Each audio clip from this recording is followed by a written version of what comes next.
Hello, and welcome to Swiggin Steve's Bargain Beer Review. Sorry, it's been a few days. It's been my birthday. 26. I'm 36 now. God, 36. Yeah. So I've been in Liverpool for a few days because that's where my mystery birthday took me. God bless my wife and my daughter. They did a cracking job of doing like a little bit of a surprise birthday party for me. Which I'll probably talk about later once we get into the beer. But let's get on to the beer review now. And we've got Old Empire IPA by Marstons, one of their core range beers. This comes in at 5.7% and it's £1 a bottle. Morrison's £1 a bottle for a 5.7% 500ml bottle beer. So that in itself seems like decent bargain price, shall we say. Now, the fact that it says Old Empire suggests to me that I have drunk this before a long time ago now. It was in the see-through bottle last time I drunk it. I always remember drinking it out of the fridge. We used to buy them in box set, and we always used to say Old Empire always tastes really nice when it's really cold. That was before I know anything about beer, but yeah, we always used to have them in box of 6. All the Marsden box sets and all the Badger box sets. They used to get like a cash and carry that did them when we were first getting into bottled real ales and stuff, like in my early 20s. Anyway, I digress. So, I'm not going to read what it says on the bottle because I don't want to give it away. Like always, I like to make my own judgments before I read the bottle itself. So, yeah, nice bottle cap. Yeah, they've had this design for quite a while now. So yeah, Old Empire. That suggests to me that it's going to be quite an old traditional real ale IPA. IPA standing for Indian Pale Ale because it was a pale ale that was shipped abroad. That is used generally quite high ABV. It was quite heavily hopped because I think the hops help preserve the beer on its travels across the sea. Oh, blooming Nora! Sorry about that. Blooming heck! I'm going off there. Anyway, that's exploded everywhere. That's a good start. Right, so yeah, the Indian Pale Ale. So it was shipped abroad, and that generally used to be at quite high volume. I'll call it volume, but also quite hoppy. Let's pour it in. This is my new Brewdog glass I got for my birthday as well. I went to a Brewdog bar when I went to Liverpool. I'll talk about that again in a minute. I'll talk about a few things today while I'm having my beer. Few things to discuss. Got actually something to talk about this time rather than just talking about the beer. So yeah, what you generally get from the more traditional IPAs is a very Britishness to it. It's almost like a bit of a saladiness to it. That for me, you're getting lemon zest, liminess. You get like an earthiness to it as well from the British hops. Lemon, lime, maybe a little bit of orange in there, very little subtle bit of orange. It's a lovely, it's poured really well considering it exploded in my face. It's poured a lovely sort of golden colour, should we say. Cheers.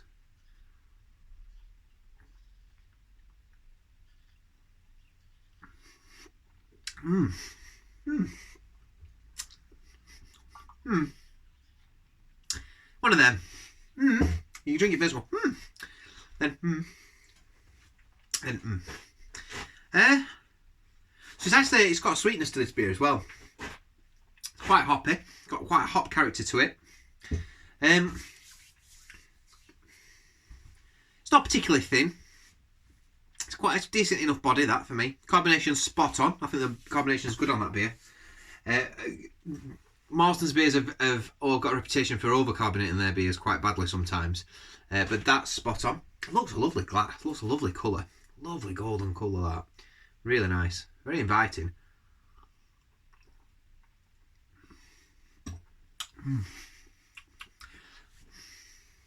Almost like a bit of a melaniness, maybe, on that for me. Like a little melon notes on it. Very traditionally British. You can tell it's British. The hops have been quite well balanced with the malts, so you're getting a nice caramelly maltness behind it as well, which is good. Anybody out there that's really open for like an American hopped beer, you're going to be disappointed with this. It's not going to have lots of jazzy peaches, jazzy apricots, jazzy mangoes in this. Big grapefruit flavours, no. All quite subtle. And it's got hop in it. It's got that almondiness to it that a lot of British beers have. I always associate Jennings with having this almost like an almond quality to their beers. This has got that in it. Obviously, this is brewed by Jennings is brewed by Marstons as well now. So everything's just brewed by Marstons, which is now owned by, is it Carlsberg or something now? So who knows? So yeah, I went to a Brewdog bar in my first time. Oh no, it's not my first time. I've been to a Brewdog bar before, actually. Tell a lie. I've been to one in Sheffield a few times, but I think it's only the second one I've been to in Liverpool. So me, Erica and Jamie. Jamie's my wife, not my boyfriend, as some people think. Jamie isn't. Jamie Anna's in a girl. Not that matters really, but anyway. So yeah, we went to this Brewdog bar, and I'm usually, I know I sound really arrogant when I say this, but I'm usually the person when I buy a drink, everyone's like, oh God, I wish I'd got what Steve had got. Oh, I wish I'd got what Steve had got. And we're really envious this time because Jamie had got really got something. I went for I forgot what it was called now, like a pale ale. It was really nice actually. It was good, a really solid pale ale that I'd not tried, a name I'd not seen before, and I had it on draft. Didn't have the bottle stuff. I thought I'd go for the draft stuff. And then Jamie went for a stout, an imperial stout at 10%. And I'm like, oh, that was cheeky of you, Jamie. And it with this chocolate. No, she got a test. They brought some testers out, actually. That's what happened. They brought some 3 testers. And there was this chocolate one. Well, it wasn't a chocolate one. It was just their imperial stout. It were 10%. I can't remember what it was called now. The Brewdog imperial stout. And it was absolutely lovely. I was really impressed. It's the best stout I've drunk in a while. I was really impressed with it. Really impressed. They're up in the game a little bit, I think, Brewdog again. And Jamie they had a Northern Monk one on draft, and which was lovely as well. I think it was something like 12%. I didn't think it was as nice as the Brewdog one though, but I have got a little bit of a guilty pleasure for chocolatey beers, so maybe that's what it was. So back to this. So yeah, Brewdog bar, nice. Not cheap though. It makes you laugh, doesn't it? Because they come out with it like these bags for people with all cans in, and you just think someone's bought like 6 cans and it's probably cost them best part of 20-30 quid, and you can just go into Tesco's and buy about 8 of them for 9 quid, you know. But anyway, we do laugh, don't we? So yeah. Do you know what? Now this is settling down a bit. It's got a lovely, pleasant smell. That melaniness is coming through again. Melanie, it's got another fruit in it, a bit of pear. That's what I'm getting at. A little bit of pear on it. A little bit of pear. Slightly turned fruit, that sort of smell. Not big on the slightly turned fruit, more of the pear, more of a melon going on. It's a nice beer, this. It's a nice beer. I'm enjoying it. And it has got a nice carameliness to the background. I think if you're watching this in America, you want a really British tasting beer, or anywhere actually that's not in the UK, give that one a whirl. You might like that. It's decent. Yeah, so where else did I go in Liverpool? I went to... the reason I'm talking is because people have asked me to do this, so I drink a full beer and oops, just wrecked my tool shed. Yeah, just to talk about the beer, and while I'm talking about... finish the full beer and talk. That's what I'm trying to say. God, it's been a long day today. So, yeah. So I was talking... I went to...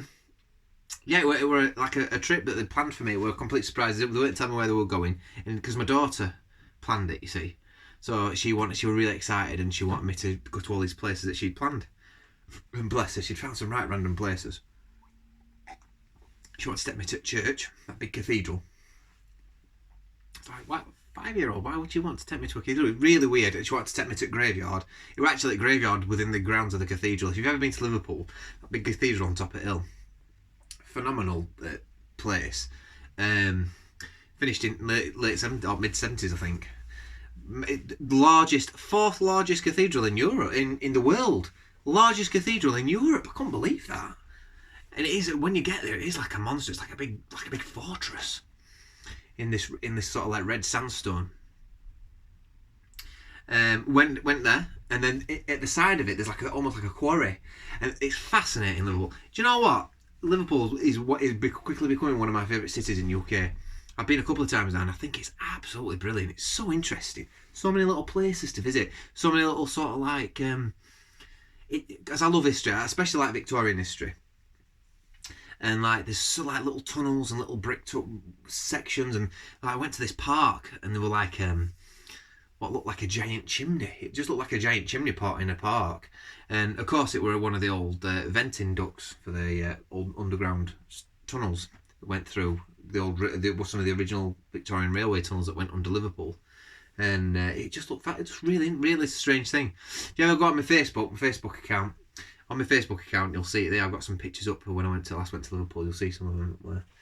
But yeah, really good. So we went there, and we want to go to the tunnels, the underground tunnels in Liverpool, but they were closed, unfortunately. Really gutted about that, because I would have loved that. Where else did we go in Liverpool? Went to the Curious Corner. Is it called Curious Corner? Not Curious Corner. Quirky Corner it's called. And you go in there, and it's all like sort of optical illusions and things like that. It's like a museum where you can take photographs and put yourself on chairs, and it makes you look really tiny, so it alters the perspective of the picture. So yeah, that were quite good. What else did we do? God, if I'm boring you, just let me know on the comments below, and I'll stop chatting as much. I'm enjoying talking to you. It's not been a while. Been a few days now. Yeah, so it's got this bitterness to it. I think it's quite a cloy bitterness. Quite a citrusy bitterness. I think once upon a time this is the kind of beer that I would have found really bitter, but obviously because with the introduction of like double IPAs and things like that now, it doesn't seem that bad. If you want a really bitter, is it Hey Mr. President or something like that by Brewdog? They have a really bitter one, and it's just too bitter for me. I don't like it. I think is it Hey Mr. or something else? I can't remember. It's a double dry opt, or double op, or double IPA, or whatever it is. I don't know. Can't remember now. But it's too bitter for me, that. But this this now, by this day's standard, shall we say, is very pleasant. It's quite well balanced actually. But I think someone who's new to beer, someone who's new to drinking real ales, might find this quite bitter and quite sharp even. But I think this is lovely. It's like a melony peariness that you get on it, and it mixes with the malts of this beer. The caramelly malts, they've used pale malts or sort of caramels or something on this that make it. I don't think they've used crystal malts. I might be wrong, but it ain't got that crystal malt quality to it. Where else are we going? Liverpool. Liverpool, right place. Need to go on anyone interested in going on a pub crawl around Liverpool, let me know and give me a shout, because I'll come on. There's looks like some really interesting pubs everywhere in Liverpool. I always get interested especially when I go to places, industrial cities like Sheffield, Liverpool, Birmingham, all this sort of stuff. They got absolutely bombed in war, they got flattened, didn't they? And it's always interesting to think, God, I wonder if that actually got bombed, or if that's original still, that is actually, it didn't get rebuilt, that is actually one of the remaining buildings that didn't get bombed, It's always interesting to look at things, isn't it, and think, is that actually genuine history? Where else did we go in Liverpool now? I went to New World, or is it World Museum? World Museum, which was okay, but some of the exhibitions were closed in it, which were a bit disappointed in. But that was good too.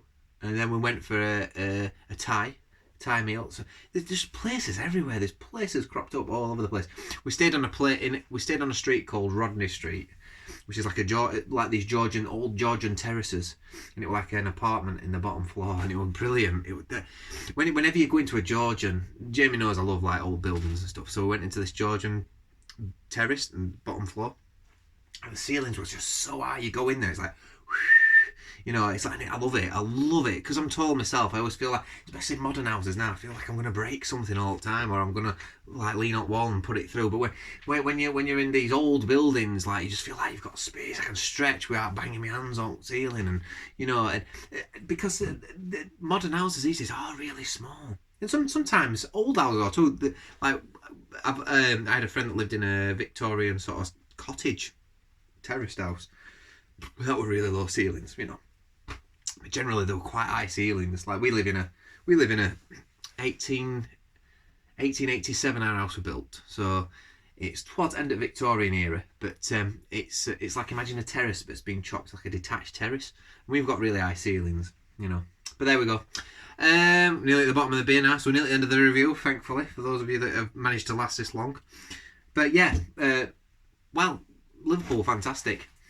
Is there something I forgot to mention when I went? Oh, I went to Gulliver's Kingdom in Warrington on the way up there, which I really enjoyed. I really enjoyed it actually, because Erica's only young, so big rides are too big for it, big theme parks and stuff, obviously. And even some ones at Gulliver's Kingdom were, unfortunately for her age, she's still quite small. So when they were getting rulers out and measuring her, she was still a little bit, like trying to stand up on her tiptoes so she could get on some of the rides. And they were like, go on then. They did let her get away with some of them, but yeah. So Gulliver's Kingdom, that were fun. And there's one in Rotherham now, Gulliver's Kingdom. But we got a discount for this one in Warrington because Jamie's a nurse, so we got a nurse's discount and stuff. And I think they are, like, when all said and done, they are worth it, theme parks. I know they cost a bomb to get in, but when you think about how much money they must have to spend on some of these rides and construction, I mean, it did look a little bit rough around edges, I'm not going to lie. It'd be like there were paint falling off some, like there's this big wooden castle, and like it was starting to fall apart a bit. So it were a bit rough around edges, this one. The actual rides themselves weren't, but some of the little like sets and stuff that they have, some of the yeah, all that stuff. But anyway, so yeah, Liverpool, great place, and I'm definitely going to go back there. Definitely want to go on a pub crawl. And I have been on a stag do, but it were a stag do, and I really enjoyed stag do. Don't get me wrong, but it weren't like a pub crawl. You know what I mean? It weren't like going around real ales and stuff. I'd love to go around pubs in Liverpool. So if anyone can name it, if anyone lives in Liverpool and they can give me a list of some pubs to go around, or if anybody wants to invite me up to Liverpool and take me on a pub crawl, I'm more than happy to join you at some point. But yeah, look, Old Empire, I'm actually quite impressed with that. I mean, I do give them a bit of a slam in Marstons, but that's a decent beer. My dad prompted this one. Oh, I didn't read about it. Oh, I've drunk it and I've not even read about it yet. Old Empire, a memorable and deceptively easy drinking IPA. This is an authentic recreation of a beer style created for and enjoyed throughout the Empire. Goldens, Fuggles, and American Cascade hops. There's some American hops in there. Combined to give a crisp citrus aroma with a balanced bitter-sweet finish. Yes, bitter-sweet. That's spot on that. And it is quite crisp. I didn't mention the crispness. Oh my god, I've nearly done 18 minutes on this video. Thanks for watching, people. I'll see you on the next beer review. Oh, what am I going to give it? I haven't even given it a mark yet. I'm going to give that a solid 7.9 out of 10. Nearly an 8, nearly an excellent beer, but it's top of very good. It's a quid though, isn't it? Quid a bottle. Quid a bottle, 8 out of 10. Giving that, it's bottom of excellent, that. For a quid a bottle, I think that's fantastic. Alright, see you on the next review. Bye!